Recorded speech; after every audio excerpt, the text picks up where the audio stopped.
de.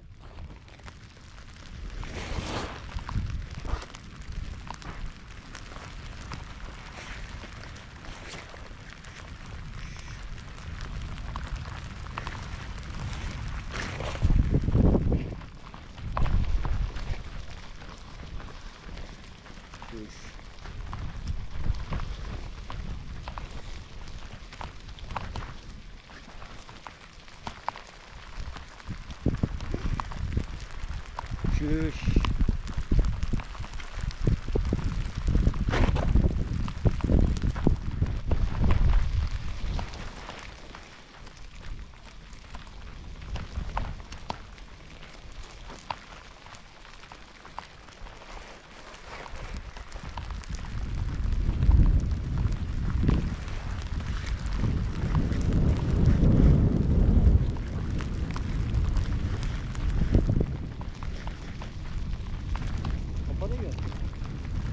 Bana gel.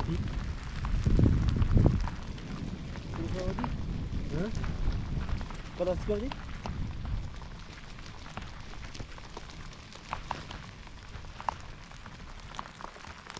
O işte katlanıyor. Bu şirin ne kadar yağlı. Jackson diyor.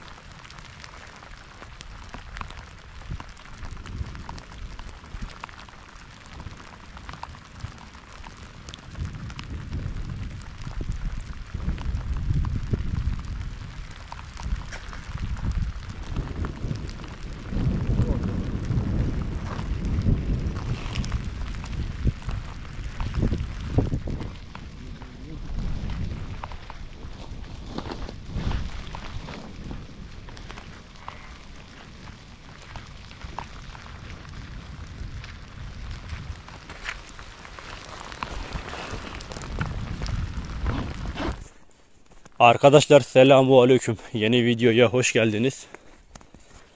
Yine hayvanların başındayız. 2 gündür yağmur havası vardı. Biraz önce de yağıyordu. Şimdilik durdu. Etraf açılmaya başladı. Şimdilik hava açık. Hey.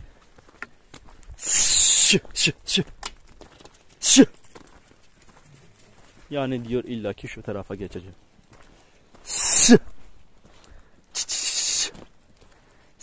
Şu tarafa, karşı tarafa sizi götürsem başka yeri hedef yaparsınız.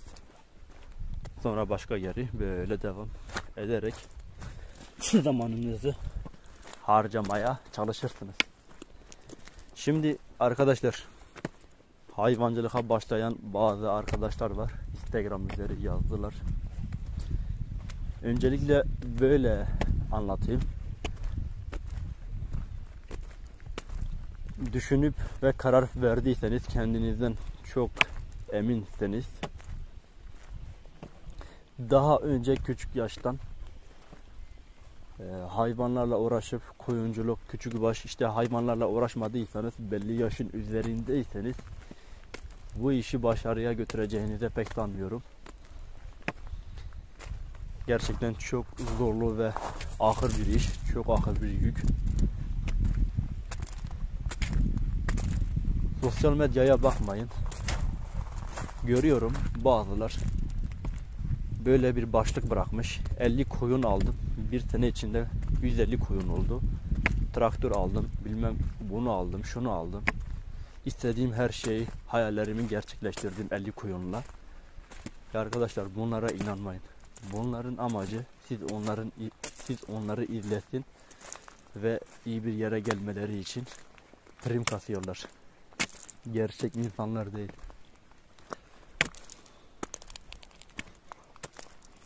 Sosyal medyanın kötü tarafı var. Aynı zamanda iyi tarafı da var. Bunu siz dikkat etmelisiniz. Var öyle insanlar, kazık atmak için yaşıyorlar. Çünkü kazık atmasalar aç kalacaklar. Ve kazık atmaya kendini mecbur bırakmışlar. Çünkü kazık atarak büyümüşler. Ve kazık atmak, insanları kandırmak, satmak onların mesleği olmuş. Bunu siz dikkat etmelisiniz. Doğru noktayı bulmanız için öncelikle daha yola adım atmadan çok iyi araştırmalısınız. Yapacağınız işin başlığı çok kişiye sormalısınız. O işi yapanlara sormalısınız. 6-7 kişiye sormalısınız, gerçek insanlara. Ve 6 kişiden aldığınız bilgileri bir araya getirip ve doğruyu çıkartmaya çalışın. Az çok işin nasıl olduğunu anlarsınız. Şimdi arkadaşlar, hayvancılıkta para var mı ya da yok mu? Son 2 aydır birçoğumuzun bilmiş olduğu üzere gerçekten hayvanlar ani bir yükseliş yaptı. Koyunların, hayvanların fiyatı çok yükseldi. Şu ana kadar hayvancılıkta pek para kazanmayanlar, eğer fiyatı böyle kalırsa kazanacaklarına inanıyorum. Tabi yem de pahalaşacak. Yeme de yüksek zamlar bekliyor, inanıyorum.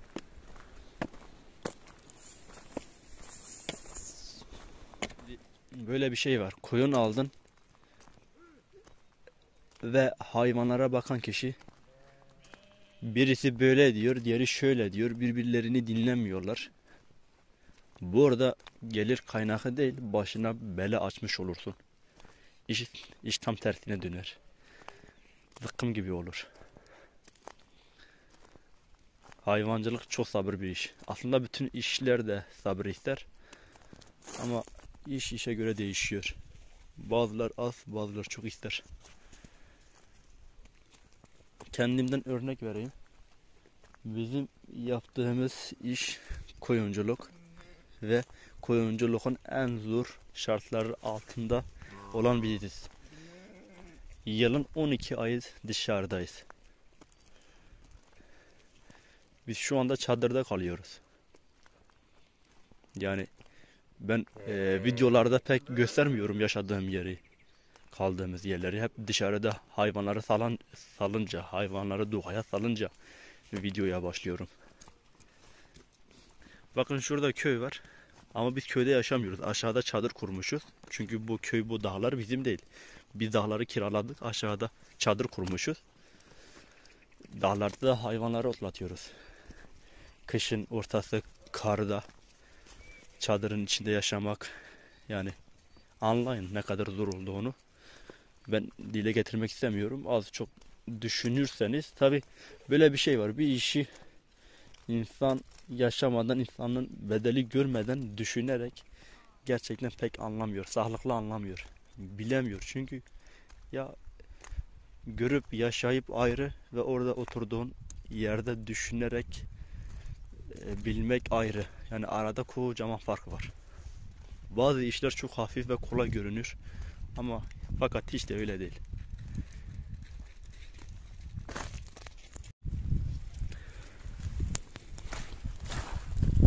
Düşündün ve almaya karar verdin. Daha almadan gidersin, uygun bir yer tutmaya çalışırsın. Bir yer tutarsın önceden. Eğer köyün varsa köyünde de olabilir. Ve bu da çok önemli. Kalacağın bölgenin insanları, yöresi, milleti, vatandaşı, davranışları, bunlar da çok önemli arkadaşlar. Bazı bölgeler var, gerçekten ne insanlığı ne saygı, hiçbir şey bilmiyorlar. Vahşileşmişler resmen.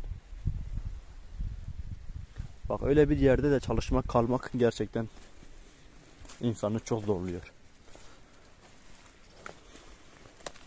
Ben çok bölgelerde çobanlık yaptım. Hiç tanımadığım, bilmediğim bölgelerde hayvancılık yaptık.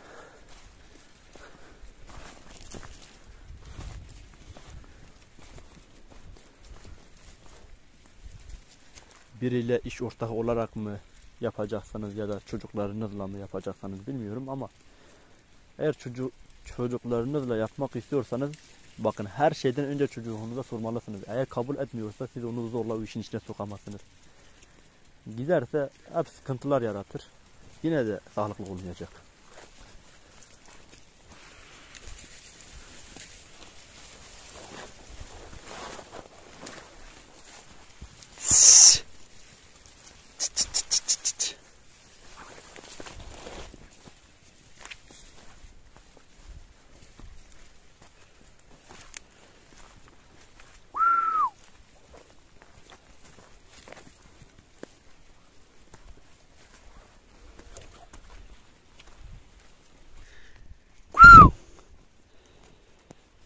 Ve arkadaşlar, küçük baş ve büyük baş çobanlığın arasında fark var. Buna da dikkat edin.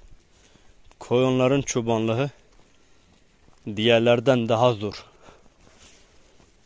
Koyun nasıl gidilir, nasıl otlanır, nasıl sürülür, nasıl çevirilir, nasıl suya götürülür. He.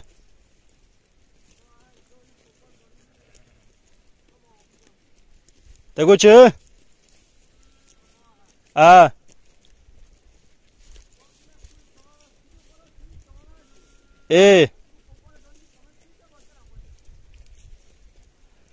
Kara kuyunu gober de.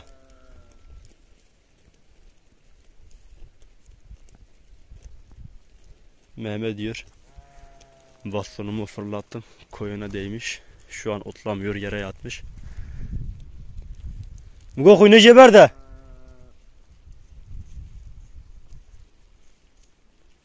Kulaktan az kan bıraksın.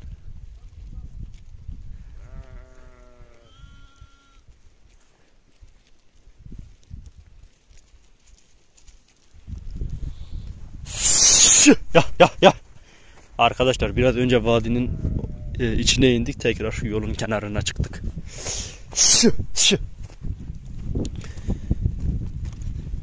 Dediğim gibi, yani küçük baş koyunlar besliyorsanız bunlara dikkat etmelisiniz. Bu işi yapanlar az çok biliyordur. Bilmeyenler için konuşuyorum.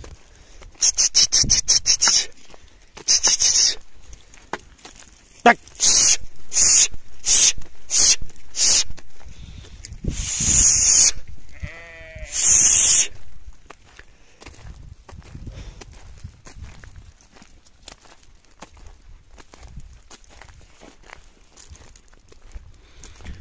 Öyle yani.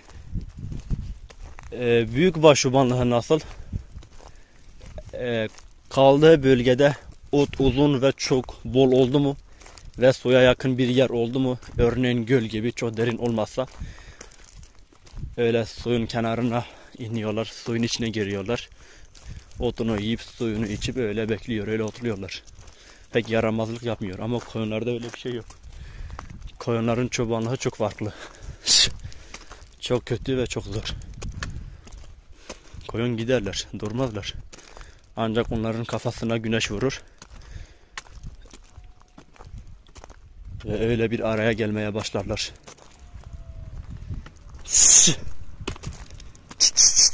Ya da iyi otlatırsın. Ya işte çoban iyi oldu mu otlatır. Koyunun sayfasını, kitabını iyi bilirler. Ne cin, nasıl bir şey olduğunu çok iyi bilir.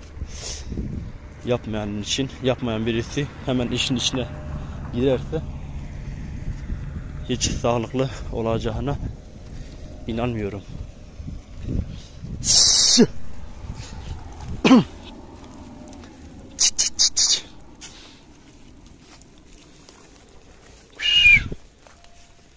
Hangi iş olsa da olsun, işi yöneten kişi çok önemli. Gerçekten. Bir işi yönetemiyorsan, girersen hem kendini kaybedersin, hem de o işi mağdur bırakırsın, hem de sana destek olan, seninle o işe girenleri mağdur bırakırsın. En önemlisi işi yöneten kişi. Çok akıllı ve zekice davranmalı.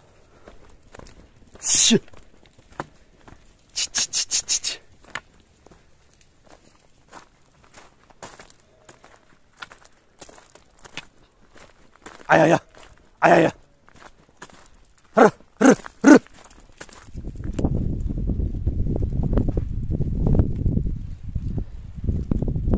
Örneğin hayvanları aldın, koyunların başındasın. Bir tanesinin ayağı kırıldı ya da hastalandı. Daha önce işi yapmadığın için pek bilgin yok.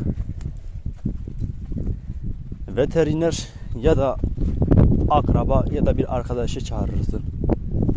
Veterineri çağırırsan belli bir ücret alır. Arkadaşı da, dostu da, komşuyu da çağırırsan belki yardımına gelir, eğer anlıyorsa sana yardım eder. Belli bir süreden sonra yine bir aksilik oldu. Yine komşuyu, arkadaşı, her neyse çağırırsın, yardımına gelir.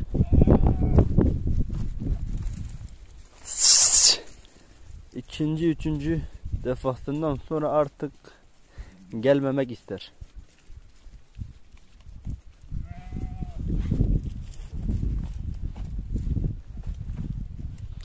Diyorsan bir çoban tutarım. Çoban baksın. Aslında çok iyi çobanlar var. Gerçekten hakkı neyse ödeyen çobanlar var. Öyle çobanları da bulmak hiç kolay değil. Bulsanız da öyle düşük bir maaşla gitmediler.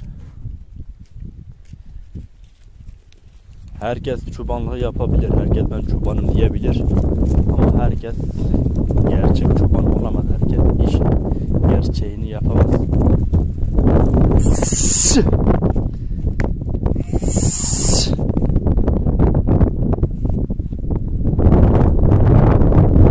Koltuğa oturup herkes direksiyonu sağa sola çevirerek ben şoförüm diye işin doğrusu herkes şoförlüğü yapamaz. Hayvancılık diğer işlerden gerçekten çok farklı. Örneğin bir yakın arkadaşın ya da bir akraban vefat etti. Eğer bir iş sahibiysen, bir dükkan ya da bir marketin sahibiysen kapatıp gidersin 3 gün, bir hafta, artık ne kadar kalıyorsan kapatıp gidersin. Ama hayvanlarla uğraşıyorsan hayvanları öyle bırakıp gidemezsin.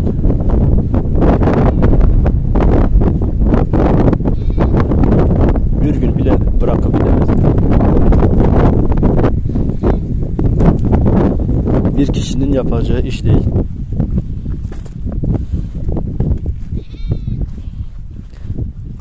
Bunları ben size ne için anlatıyorum?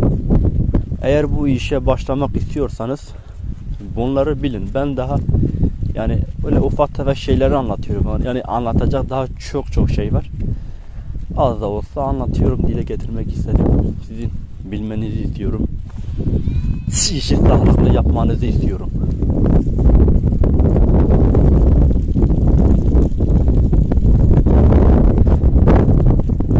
Şimdilik böyle bir düzlüğe çıktık. Burası kilise. İleride yerleşim alanı var.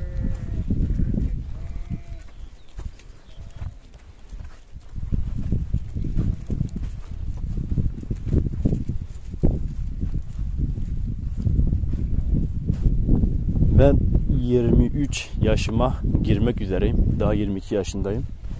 4 yıl köy ve göçebelerin çobanlığını yaptım. 5 seneye yakındır da kendi hayvanlarıma bakıyorum. Yani 9 yıldır bu işle uğraşıyorum. Bazen öyle aksilikler oluyor. Yani sorunu çözemiyorum. Hani bu koyunculukta değil, aslında bütün işlerde de öyle geçerli. Bazen bazı işe göre değişiyor. Var öyle işlerden öyle yıllar boyunca ömrünü verirsin. Öyle aksilik oluyor. Çözümü bulamıyorsun.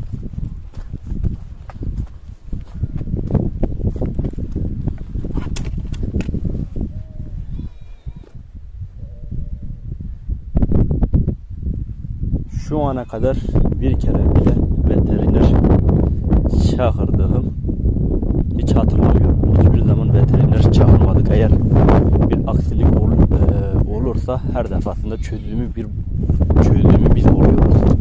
Ayağı kırılırsa, hastalanırsa, bir yerden mağdur kalırsa, bir hastalığı varsa hep çözümü biz buluyoruz.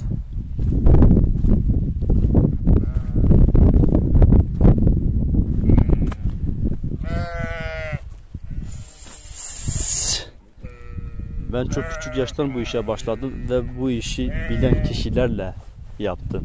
Bu işi yürüten kişilerle oturup kalktım. O kişilerden örnek aldım. Ama siz daha önce videonun başlangıcında da anlattım. Küçükken yapmadıysanız, bu işe adım atarsanız başaracağınızı sanmıyorum.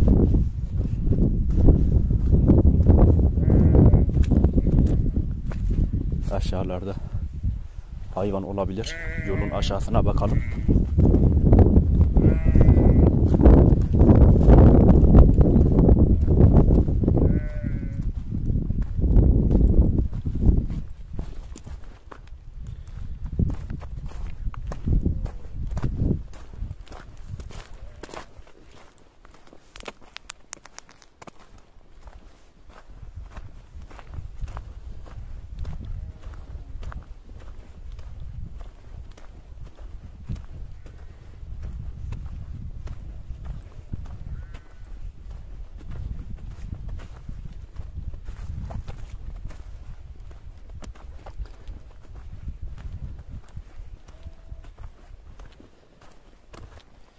Hiç kimse başarısız olmak istemez.